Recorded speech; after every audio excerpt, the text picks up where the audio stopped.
Cuppy versus Diggs for the first matchup. Okay, so in the case of Kupp versus Diggs, obviously Kupp, he's in a tough quarterback position. Matthew Stafford dealing with a lot of elbow injury issues last year, and it's going to be tough to, have a healthy Matt Stafford. But if they can pull it off, I think Cooper Kupp has the highest, maybe one of the highest ceilings out of all the receivers in the NFL.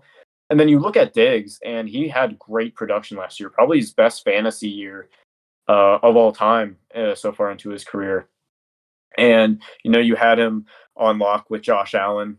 Josh Allen wasn't the best, but now they got some decent weapons. They got Dalton Kincaid, who reports are that he's actually getting more reps for like wide receiver positions, even though he's still listed as a tight end.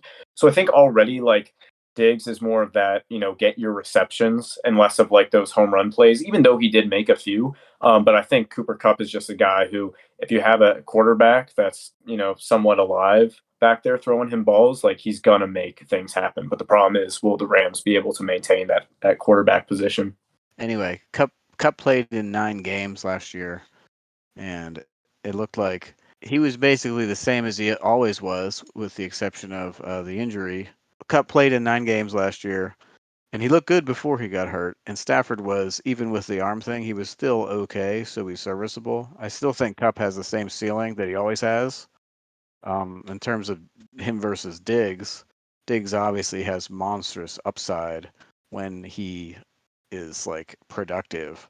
He's definitely going to have a ton of big games again, and especially I think I'm going to draft, probably if I was going to pick one, I'm probably taking Diggs over Cup at this point in drafts. As much as I love my sweet baby Cooper Kupp, I'm gonna have to go with Diggies. I mean, you look at the quarterbacks. You got 38-year-old Matt Stafford, and you got 26-year-old Josh Allen. I think that's all you really need to see right there.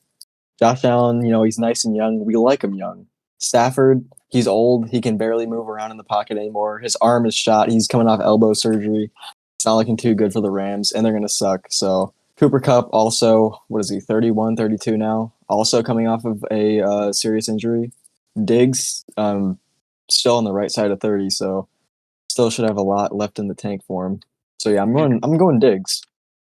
In Cup's defense, he's still literally the only target they have, because like the number 2 guy looks like it's going to be Van Jefferson. Terrifying. I would literally wipe my butt with Van Jefferson. Van Jefferson is like one of the worst number 2 wide receivers in the league. Dude, I'll literally take like half the guys in the XFL over Van Jefferson. Give me like Ja'Cory Pearson right now, or like, dude, even like Cavante Turpin from the Cowboys. Give me him over Van Jefferson. You're retarded. Well, what's going to happen this season is that old Matt Stafford is probably going to, shit the bed. And guess who's going to come in? Stetson Bennett, the GOAT. He's already like 35 years old. He's a proven veteran from playing so much in college. I think he's going to have a good first start to his NFL career when Matt Stafford goes down. And he's going to prove to everybody why, there were like 11 mistakes before him.